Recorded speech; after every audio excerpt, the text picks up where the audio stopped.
Den Bahamians. Den Bahamians is a media initiative of the Bahamian American Cultural Society.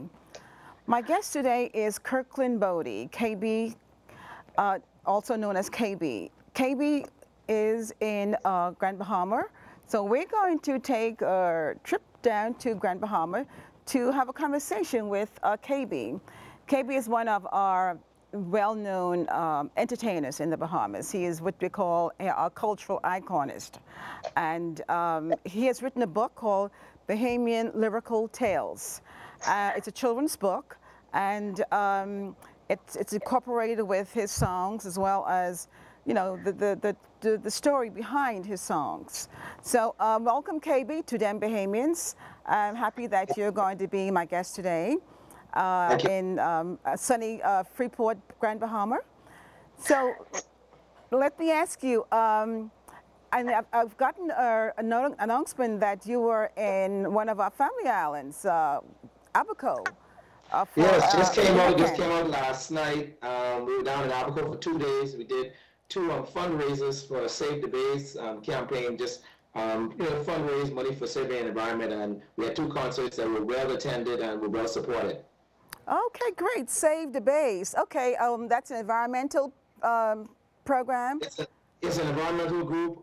Their concerns are, as far as just preserving a healthy environment for the Bahamas, and just being a watchdog for the community to see that everything, any properties that are brought here or any industries that are brought to the Bahamas, that at least they follow the best practices.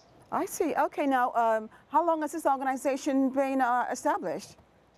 We've been together about a year and a half. Okay, okay. So I was brought as a musical guru, of course. I see. Now, was that a part of the Clifton Pier? Was that, came about around the same time as the Clifton Pier controversy? Yeah, well, it all came out of the same thing, because once, we had some activists who were already working on other things before that. But this was one thing I think that kind of galvanized everyone into, now just not only going at that one thing for the Clifton area, the whole Clifton slave thing and the beach and all that stuff, but now trying to look after the whole Bahamas and make sure we keep it clean, green and pristine. Okay, so you're looking also, you're looking at the shorelines as well as inland?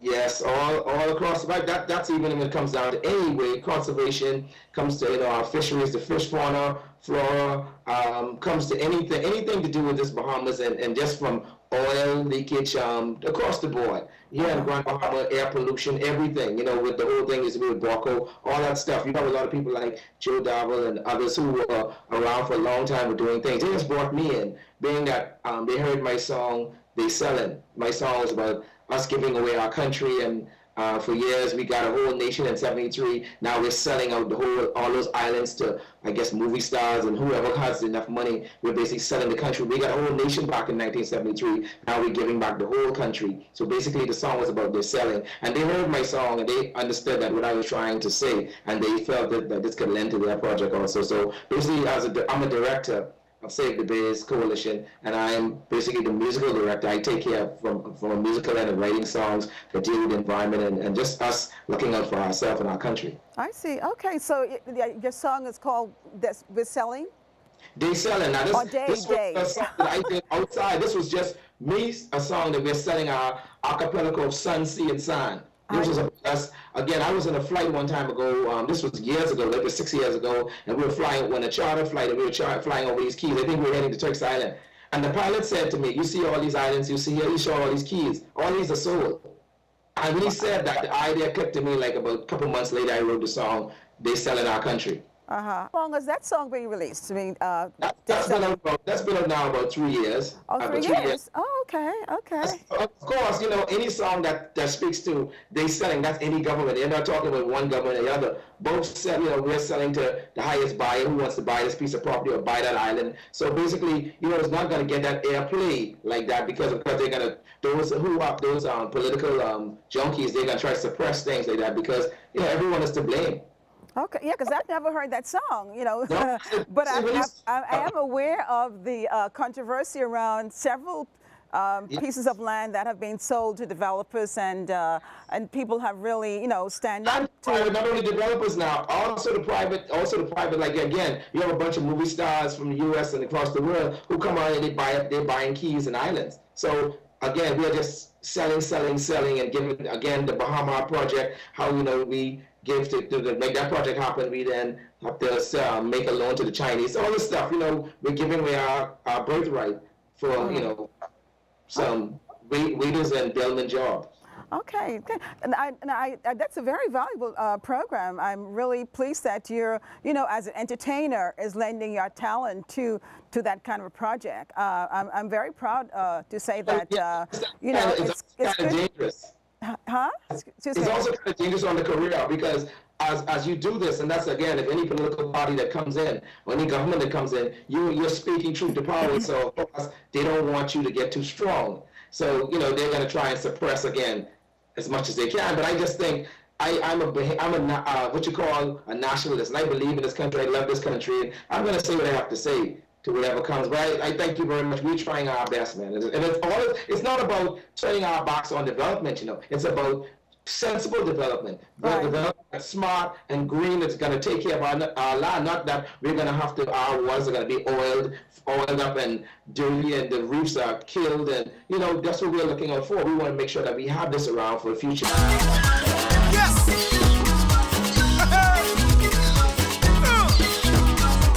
Oh, donkey. Oh, your donkeys.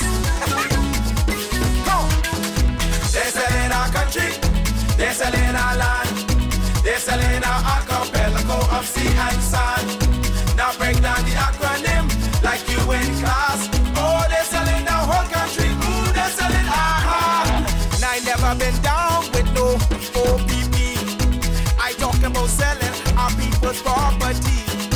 Don't know who doing it, so don't round me out. Don't send no police round me and tell me shush my mouth. Where's our conviction? But where's our pride? We selling everything, selling our backside. Just go online, it'll make you sick. You can buy any island, just point and click. See, they're selling our country, yes, they're selling our land. They're selling our archipelago of sea and sand. Now break down the acronym like you in class. Oh, they're selling the whole country. Ooh, they're selling generations. Yeah, okay, that's really great.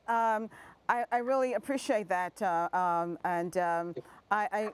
hope that government acknowledge the fact that you're doing something valuable. You're not being anti-government. I think you're looking at the environment for the future, because like Oprah said, that's all we've got. They're making no more of that. There you go. Okay, so yes, definitely. Let's preserve what we have. Now, to your book, Bahamas Lyrical Tales. Bahamas Lyrical Tales. What is that book all about? Before we do that, some of my viewers are probably being introduced to you for the first time. Tell us something about yourself. When did you start, getting involved into songwriting, music, etc.? Let's hear something. Tell my viewers out there something about yourself. You can tell by these grades, this will be a long story, so I'm going to try and see if I can squash this in as much as possible. Right, condense it. I always loved music. I always loved poetry. And I went to here in Bahama. I went to 8 Mile Rock, from Martintown Primary to 8 Mile Rock High, junior high at the time. And then I moved on to the States, the Hialeah High that I went to school. But into all those travels, I always took part in chorus. I always took part in the literature classes, and I got into these things. And as I moved on, I never saw it as a career. I just saw it as something to do. But as I moved on, it started to come natural to me, and I said, you know what, this is what I want to do. So through my whole life, I worked about 6 months in a 9-to-5 job. I did 3 jobs within that 6 months as I came out of school. And from that 6 months on, I went into music, and we suffered in a band called Ego Trip Band. We started out as just 4 guys, loving music. We hustled and struggled until, we still stayed together for several years. And then I moved on to Nassau, joined the band over there, working in Family Island Lounge. And I wrote a hit song called Just 'Cause She Fat, and that launched my career. and put me on top of the world here in the Bahamas. Okay, not just because she's fat. Is that one of your songs in your book that you're going to be talking about? That song is actually entitled, the story of the book is called, the song is Just Cause She Fat, but the story is called Gussie Mae, because that's the lead character in the Just Cause She Fat song. Oh, okay, so, okay. The story is called Gussie Mae, and that's one of the stories. In fact, that's the lead story. Oh, that's the lead story in the book? Yeah, the lead story in the book, because that was my, being that was my launching pad. Let me show you what made me want to write this book. There was a book back in the day when I was in school, about the 7th, 8th, 9th grade. It was called I and the Sun. It was like a Trinidadian or somewhere in the Caribbean book. But it always moved me. This book had illustrations in it. It had stories about Old Bear and island life. And it just always it captivated me. And I could see myself doing something like that. And then when I started to do what I do, writing the songs I write and do it like that, I said, you know what? I see me lending the same thing, that I can take songs I've written in long form, and then in short form, and then now make a story and embellish on other parts, and people can see a deeper part of this. You know what I mean? A deeper part to what those songs meant, like a Just Cause She Fat, like a Cuckoo Soup. That's what I did with those songs. Let's talk about Cuckoo Soup.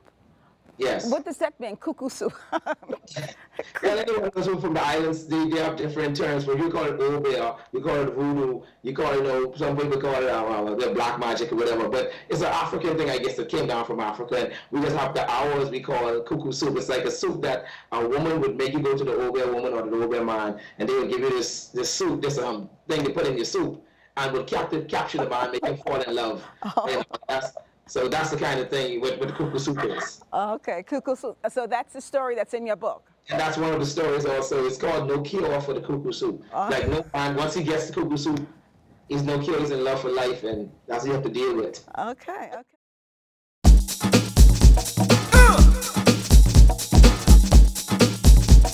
Oh, yeah. Woo! Come on. Give it up.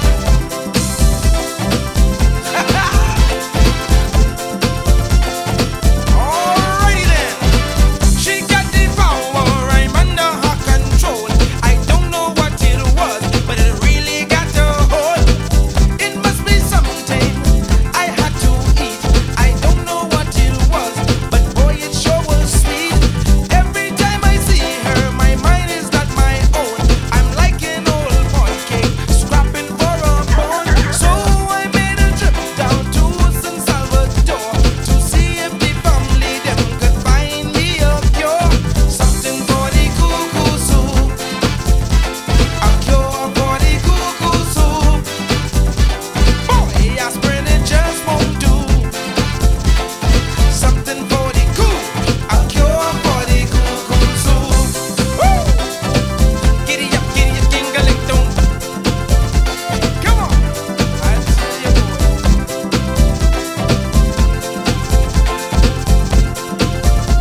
watch this. Just when I reach, mommy licked me in my hand. She say, "You're all fool, you never listen to what I said. Never read from strangers." That was a tip. Now you done buck up with your big such a lip. You done know either putting out a sheep pot. Now she got your trap. Look what you done got. I think this hard luck must be for you from your mom. You see how she got you? How you think I drop your ball? They beat me the block, but make me bed off and says make me drink old body beat. Man, that nearly killed me. Rub me down the line, make me run naked through the graveyard. Beat me with piece of two before, but still they find no cure. Nothing for the cuckoo soup. No cure for the cuckoo soup. Boy, you're stuck like crazy glue. There's nothing for the no cure for the cuckoo soup. Oh, ha, ha.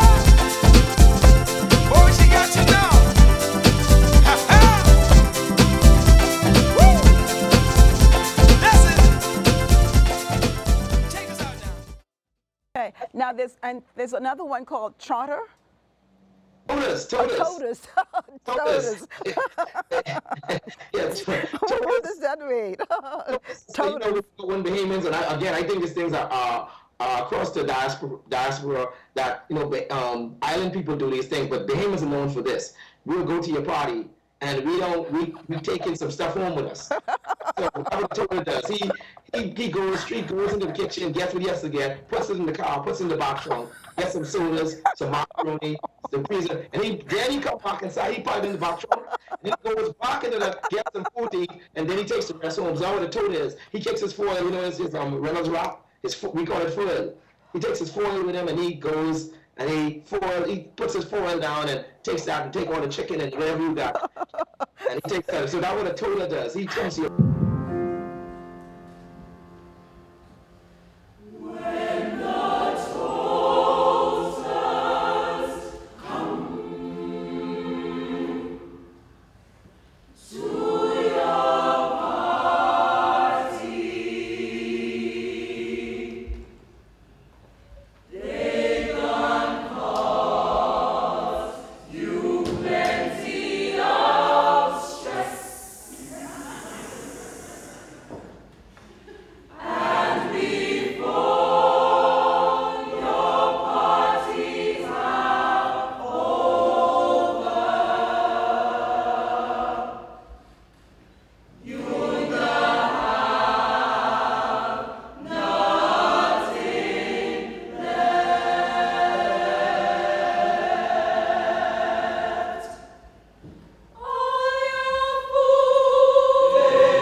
Toting Susie was the toting queen. She would bring a big straw bag and she would cause a scene. She always come prepared with the tools of lots of fun. She is a real student of toting 101. She really doesn't care if she toting real too great. But you can list the fools that will pile up on her plate, cause she had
beers, everything. I see. Oh, that's what you call them, toters. So you teach totes. So I think I've seen that. I've seen that kind of. It's different versions of people who do that. Because I know there's someone that I know who comes with her little plastic bag. Yes. So she can. But you must have your Reynolds wrap though. You must have your foil. See that holds it on. You know the Reynolds. That's like Reynolds wrap. The Bahamas are like jeans. It's American material that you can take anything with you. That's cute. Women have those big what they call hobo bags. They put the whole foil thing in there. Okay, that is so funny. Totally. That's true. Now, let's talk about because there's another story in your book that called Numbers Man. Number man. Not again, number man, not number. Okay, man. yeah. No, for my guests who might know that, you know, over here in New York City, there's also, you know, we're into numbers also. But yes, in the Bahamas, we call them numbers. Number, like Number. usually like American number. But we say number, you know, it's Bahamian dialect, we say number. Meaning that's how you do your lottery. You have your lotteries. Y'all have a state lottery. Right. Y'all have, you know, a national lottery. We in the Bahamas have what you call illegal lottery. Right. So that's done on the down low. So we call it a number man. He goes around with a pen and pad. Or these days now was back then they used the pen and the pad and they would write down your number. You would dream your number, they write it down, and then they take it into the bookie. These days now they use electronic gadgets to take your numbers and everything is done online now. But basically when I wrote it to the older way we did things. And then the song goes into the cyber space stuff. But basically that's all about the number game and the whole thing that this illegal illicit business we run in the Bahamas. That, you know, they're trying to regulate it now and trying to legalize it. Because, you know, we had a referendum. I think it was earlier. Yeah, last year. Last year. What's your opinion on that? What's your opinion on that? You know, my opinion is I have nothing. I would prefer a state lottery, a country national lottery. But my opinion, I have nothing against people who want to gamble. I'm not a gambler. I don't have a problem against people who want to gamble because I think it's stupid to have Bahamians at this day and time that it's illegal for a Bahamian to gamble. Why isn't them gambling illegal in the Bahamas? But no, just a Bahamian, your rights are infringed on. And that's where you have the problem, that you cannot gamble in your own country, but everyone else can come into your country and gamble. That is highest. But yeah, no, I kind of agree with you because, you know, we have numbers over here, numbers, all kind of late state lottery, plus the midday numbers and the late evening numbers, you know, and you know, they say it's going to education, you know, maybe fine and good. I have no guarantee, but, you know, I think that at least there is some system to that madness. You know, in the Bahamas there, with it not being legal, there is no system to that madness. There's none. And no one is benefiting, you know. And the thing is, what I see that, yeah, you know, the churches were against it, fine. But I think that being on the outside looking in, I think if those persons who are in their numbers, you know, the king numbers, whoever those kingpins are. What is this? I think that they're probably being very supportive of the political funding, but they're not funding the charitable organizations in the Bahamas that should benefit more from that kind of a profit. You know, and I think if that was happening. And if that was seen to be publicized, I think the churches will get a different respect for the returns that are being profited by the charitable organizations that are benefiting the old age homes, the senior citizens, the Ranford Home for Children, and the other children's, you know, the Children's Aid Society. Yes. You know, I can see where they can benefit those organizations. But the situation is this: these guys are giving. They try to give, like, you know, because the business is illegal. Right. They're trying to give to, you know, when school, back to school things, this thing. If someone needs some, you know, they're like the new drug dealer. You know, the drug dealer isn't existing that way anymore, so they take over his role. Everyone in the community can come. My son needs a scholarship. Can you help with this? Can you do this? Because again, because the business is not illegal. So they're doing what they can. But the situation is, my problem is this. If the government wants to legalize it now, and I agree with you that it is that these number of guys do give to political parties, but if the government wants to legalize it or to regulate it, it should not be just regulated to a few. If I want to open a casino, a numbers shop, a web shop, let me get one. Maybe I want to open a thing with a few slot machines, a little three-piece bar in the corner, and call it Kirk's Hangout. Why can't I do it? Why are you just trying to regulate these guys who broke the law all this time, and you're only giving it to a few people instead of giving it to those who can meet the prerequisites to have themselves a web shop if they want to also? That is the hypocrisy of the whole thing also. Yeah, I mean, I agree with you. You know, so I think that, you know, probably they need to look at it again.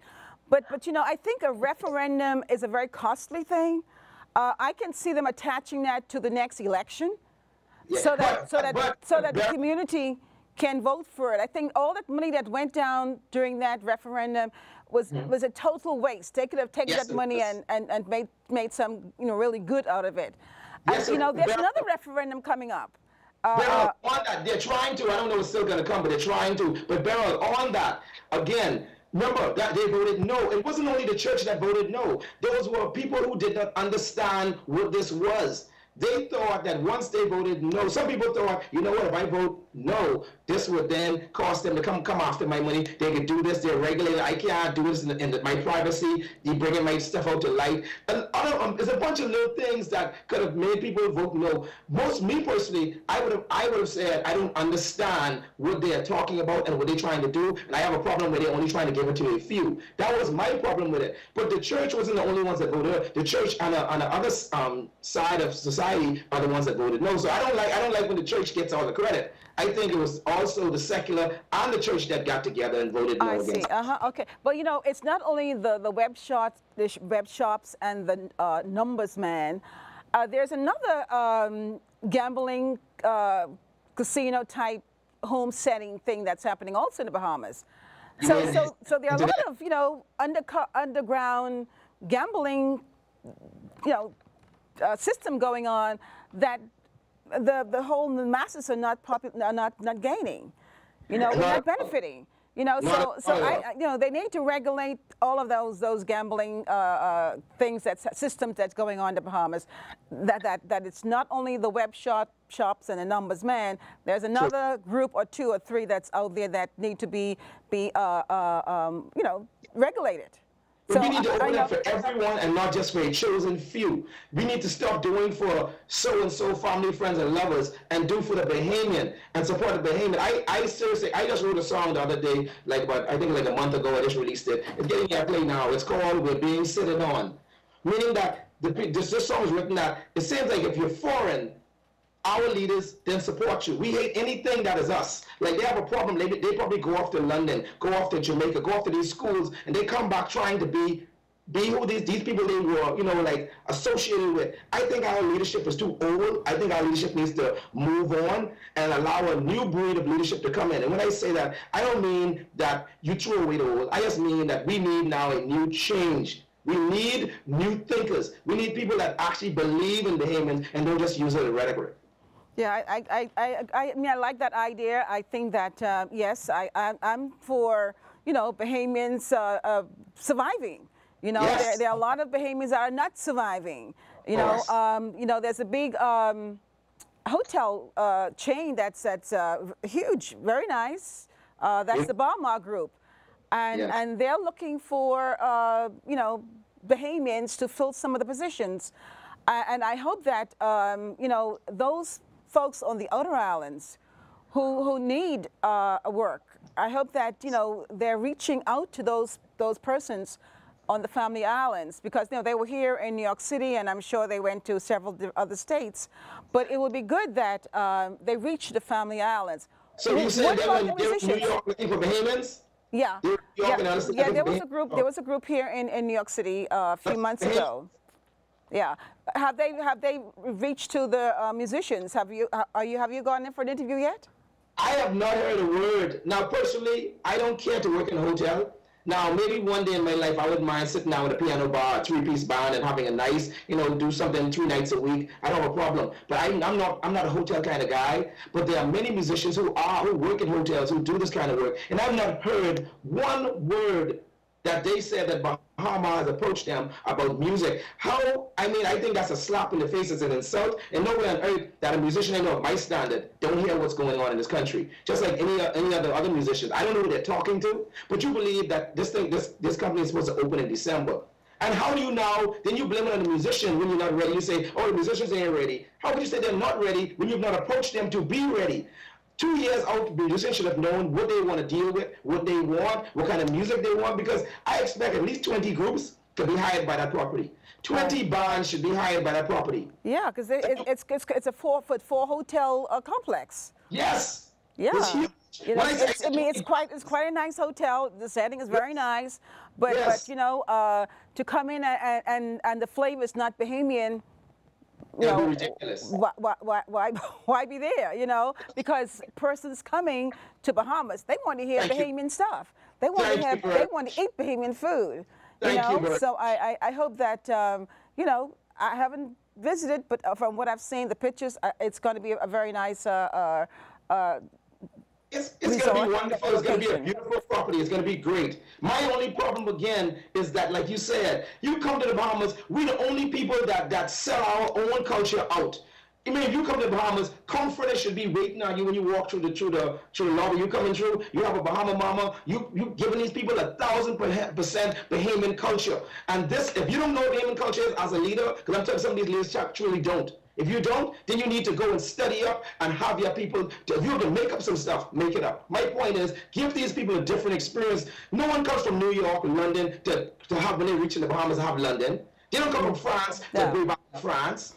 Yeah, the people to be wouldn't have it, otherwise, definitely you want to present your culture, and that's what the Bahamian American Cultural Society is all about. I mean, we're here in New York City. We're presenting our culture. We appreciate our culture. We have nothing to hide. You show respect, and we have come a long way, but then still, for some reason, we're not moving as fast as we should move. Our music should be playing on Bay Street while you walk the street. It should be in the hotels, in the lobbies, in the restaurants.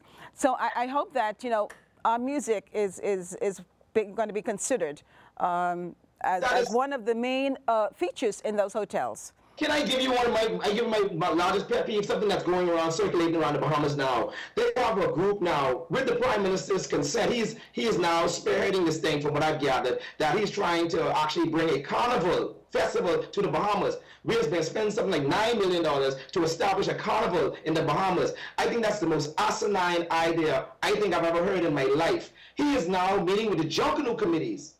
We talking about the Junkanoo, we talking about the Saxons, Valley Boy, we talking about these major Junkanoo groups. We have not even invested that money into Junkanoo yet. We want to bring in another foreign element, call it carnival, and bring it into our country and make that. We have rake and scrape we don't give anything to. We have a rake and scrape festival that could outdo the world, but we will not invest in ours, we invest in foreign. This is why I'm saying we do not care about our own. We invest in foreign. And I don't know if you've heard about this yet, but me, I have a serious problem with it, and I will be speaking on it in the future.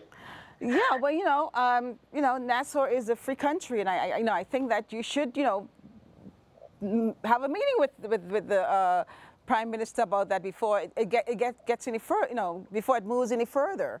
No, I saw it in the newspapers. I read about it online.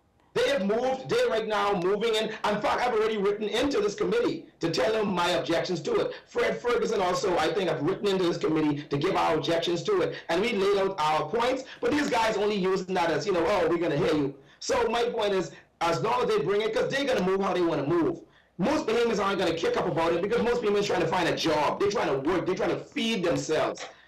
That's why they're taking advantage of Bahamians, because Bahamians are trying to, just like any American or anyone else right now today, we're trying to find get food in our children's mouth, food in our mouth to move us from day to day. You got issues like VAT coming up, VAT tax coming up. You got issues like they're trying to sign on to the WTO.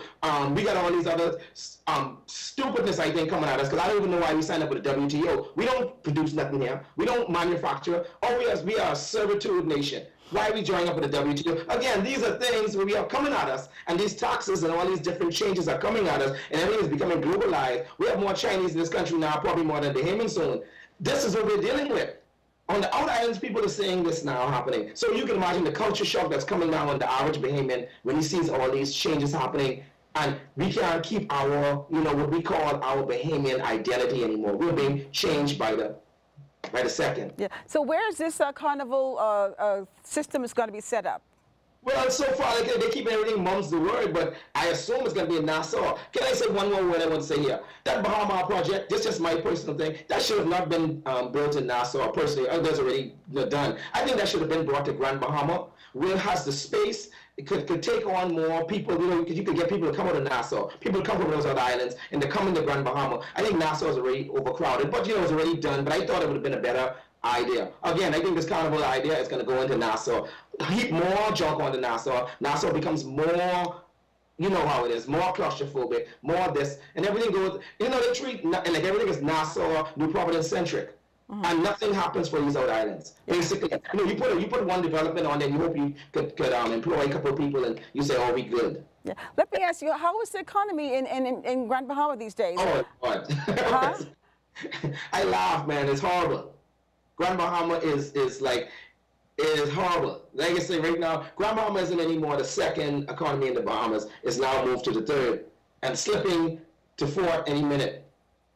I think Abaco right now, Abaco Marsh Harbor area, South Abaco is like the second best economy in the Bahamas now, and Grand Bahama is probably flailing in third place, getting ready to drop to fourth. Grand Bahama is doing very, very bad.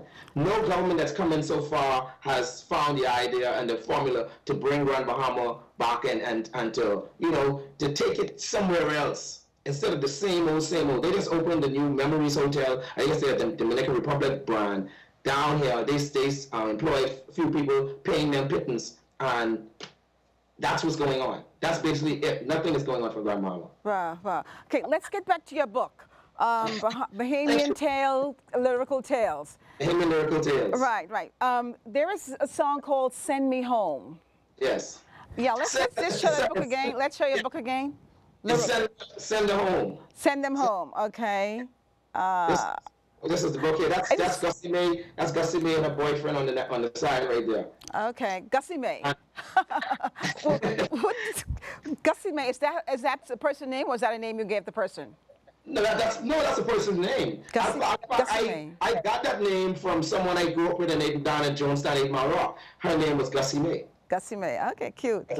Now, you said the song is called "Send Me Home" or what? No, send them home. Send them home. DEM, right? Oh, okay. Send them home. The song is about a guy that comes in from the island, from the city, or from like America or Bay Country, and he comes over to the Bahamas and meets her, and she falls in love with him, and he goes back out. He's a sailor. He goes back out, and she just wants him.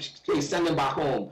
Back to me, and that's what the song is. It's an island song that speaks about a sailor that went off. He comes back and whatever, and that's the basics. So that what the song was. But when I moved it into storybook form, I then moved it into where it was more personable. It's a Bahamian Defense Force officer who moved into our island to work, and he fell in love with the young lady, and then he had to go on a mission, and he lost his life. Okay. And so she sits out there by the seaside and just cries and sings the song and says, "Send him home, bring him back."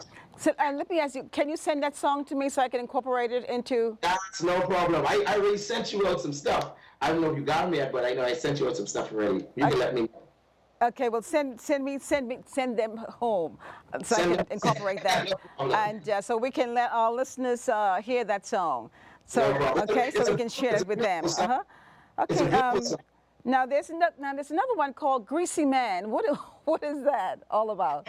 The Greasy Man is an old folklore tale. I can't say it was true or not, but I remember hearing about it when I was a kid. This guy, he greases himself down, And he used to be almost like a pedophile kind of guy. But he goes around naked and every time he molests girls or molests, children. And the police try to catch him, and when they try to get him, he slips away because he's so greasy. Okay. He can't get him. But this was a true thing that happened when we were kids. We never saw this greasy man, but we heard stories about the greasy man. And when I say this to you, I'm talking about when I actually was a kid. And because we used to walk through the back road to school, we had to stop walking through for a while because this was what was happening. Okay, so that's on Grand Bahama, or was that in Nassau? No, there is actually a greasy man story in Nassau also, but this one was Grand Bahama. I see.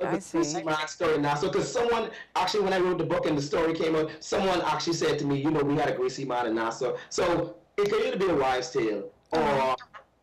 but my point for me, I knew it was real to us. Okay, interesting, yeah. Now, I know you have a song called She Fat. She got focus! Ow!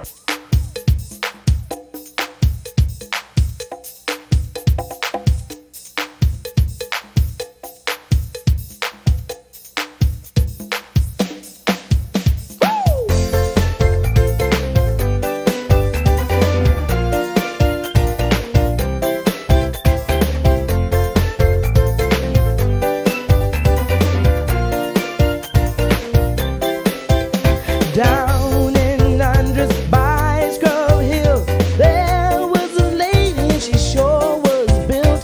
Her face so pretty, her skin chocolate black. She looked like a lobster with all her meat and box. She's 5'5", weighed 317. Man, you have to see her to know what I mean. Don't let her sit down, she'll broke up all your seat.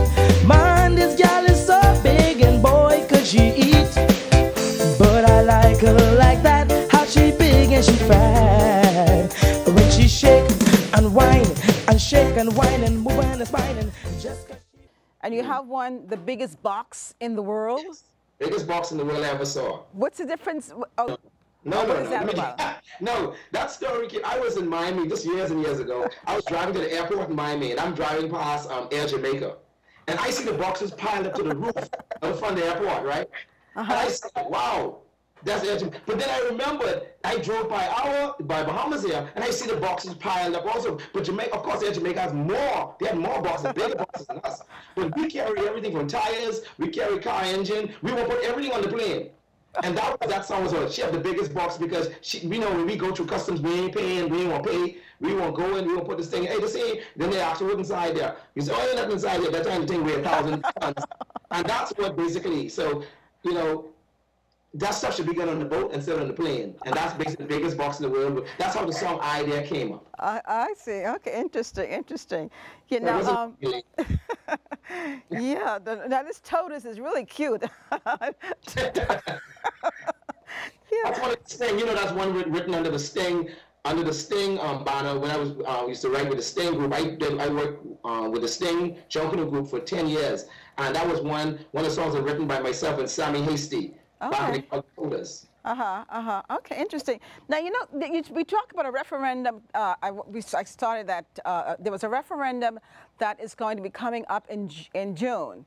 Are you aware of that referendum? Well, they are not sure now because the pastor, Reverend Patterson, I think, the other day when the Minister of Tourism spoke out, say that he's going to be heading the bill now to regulate the web shops, and because they voted no on the referendum to say no to web shops, Reverend Patterson says, you know what? Any referendum that comes up now, he is not supporting it, and he's not going to be a part of it. He says whatever happens, the church has to do what the church has to do, and the government has to do what the government's going to do. So the church is going to, if we're going to vote no, and you're going to just go ahead and do it, then what's the use in us voting for a referendum? So the minister, Reverend, said he's not going to take a part in it. So I'm not sure if they're going to have any more referendums coming up, because this one is supposed to be for equal rights or level rights for women. Yeah, you have children born to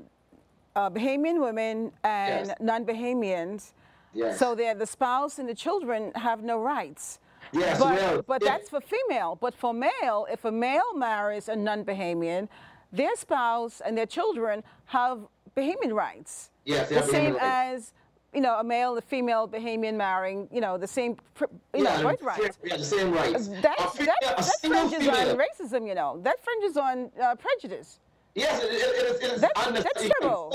Well, you know, that there's a sticky one, because then you can actually go into, you know, we can go far with this, but let me just stay on the surface. A single female can have a child, and that child is automatically Bahamian.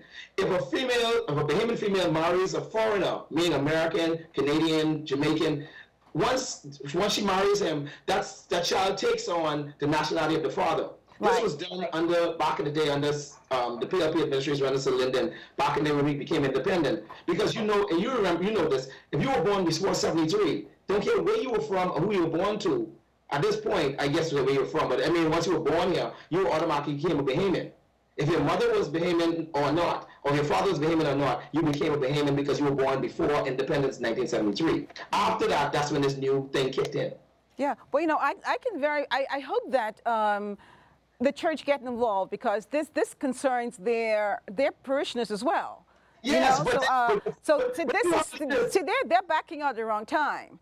Because they should disrespect you like that. I mean, I understand exactly what you're saying. I agree. But if you're gonna have leaders that disrespect your vote, what's the use? I agree with that. Yeah. I mean, it's like, what are you calling me for? Every time I come to you, you say no, but you're telling me you give me the opportunity. I understand exactly what you're saying, but Beryl, I understand the disrespect too. That's leaders that have no respect for your opinion. Why don't you just do it? They don't need this referendum. Why don't you just do it? Exactly. That's my question too. I want to know, why do the I mean, that's what we put the legislators there for, to make those kind of decisions, because they concern the citizens. But I think it's cowardice. I think it's cowardice. It was when the whole referendum for the gambling thing. I think it was just to renege and to throw something at I didn't do it. They did it. You know what I mean? Yeah. No, I see that. I see that as a total waste. That was a total waste of money. And the thing is that I don't know who paid for it, but it was a total waste. We paid for it. The Bahamian people paid for it. Yeah. The taxpayers paid for it. And here comes another referendum, which, I mean, legislators should be able to pass to themselves. You know, vote on it. So, but maybe there's some kind of thing in the law that needs a referendum. That's what they would say. But the PLP has such a strong super majority that they can do anything they want.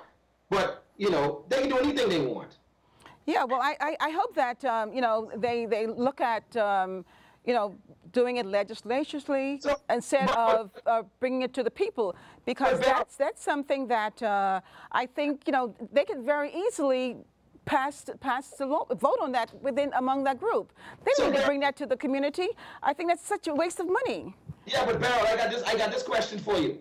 Then on that same, because I was gonna leave it alone, but I'm gonna bring it. So in that turn, then when the homosexuals then say, our rights are infringed, because constitutionally, we don't have the right to do what everyone else does. Isn't that the same thing?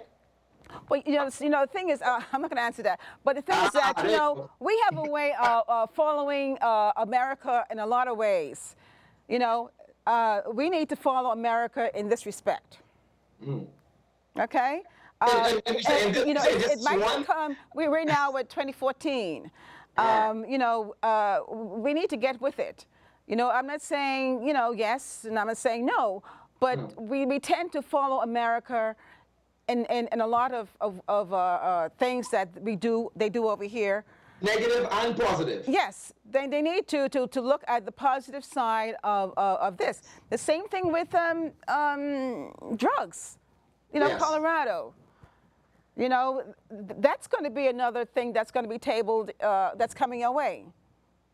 How do you feel about, let's talk about medical marijuana.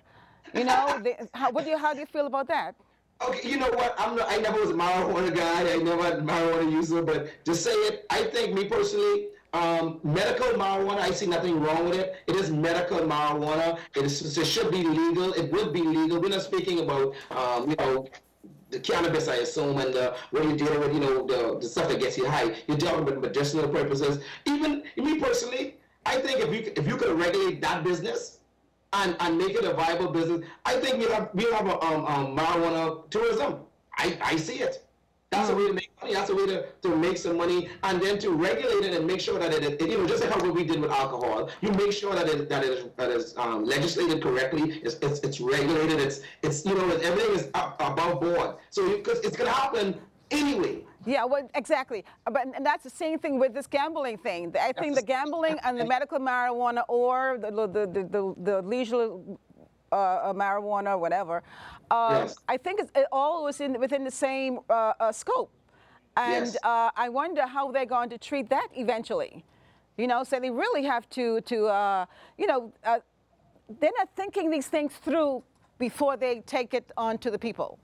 I think there's a lot of you know, everyone, you know, we have this thing where, you know, your sweetheart, you know your sweetheart. Go No ahead. problem. I didn't hear you. Sorry, You go ahead. have this thing where you know your sweetheart. We know we have a big sweetheart population right here. We know what people are doing, but we tend to mask it, say nothing, sweep it under the rug, and guess what? It'll be all right. And that's what we've been doing in our country for the longest, because I guess when you're a Christian nation, that's what happens. You just sweep things, you know, I guess. God ain't looking, he gets back turned. Well, you know, I believe and I know that Bahamas is a Christian nation, but I think that when it comes to something that affects the human individual, you know, I think they need to really think twice about getting involved in things that does not personally affect their parishioners. For instance, this referendum on equal rights for women marrying non-Bahamians. Yeah. Equal rights for women. That they need to definitely step up to that, step up and support it. Yes. The same way how they supported the legalization of gambling. Yes. You know, if they want to make a stand, they need to make that after they give those women and those children their birthright.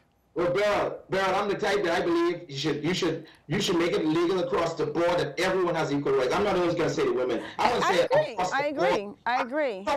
Beryl, we still have a situation in this country where our fathers don't have the right to their children. We talk about who are not married. You're not married to this lady, but you know you both have a child together, and she has all the rights, and you still as a father are left out in the cold. Only thing you do is your wallet, but you cannot have possession. You have no influence in your kid's life. And I'm speaking to fathers I'm not speaking to deadbeat dads. I'm talking to dads who want to take care of their kids, who want to be there for their kids. We have the majority of Bahamian men want to be there for their children, but you have situations where, again, we got archaic law that's keeping men down, keeping women down, and keeping society down. And guess what? I think we need to stay in people's bedrooms, and let's give people equal rights in this country, and then let God deal with them if they have a problem. Right.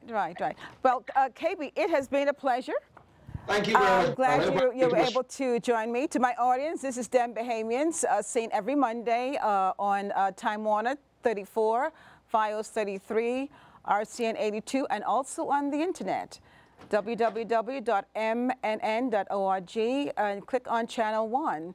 Okay, KB, last thing, this Save the Bays, I want to congratulate you for being a part of that project. I think it's a very valuable project for the Bahamas.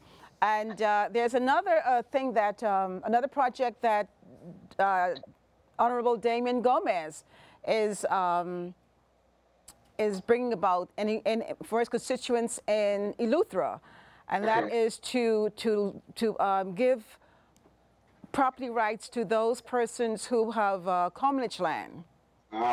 So that is going to be my topic of conversation next Monday. So to my viewers, those who are interested in information on commonage land, join me next Monday at 2 o'clock when we'll be talking. My guest will be a group of Bahamians that will be talking about commonage land in the Bahamas, and also genealogy. How do we trace our lineage back to that commonage land? Okay, until then, KB, to my guests, it has been a pleasure having you with me, and keep your voice out there.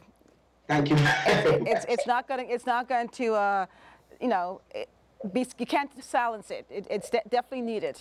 Thank you very much. Thank you. I can credit America with giving me a voice to say, you know what, speak up for your rights. And I'm glad of that. And I want to say to Mr. Gomez's plan, to empower Bahamians is the best thing to do. So I think it's a great idea. Oh, yes, definitely, definitely. Okay, until all the best.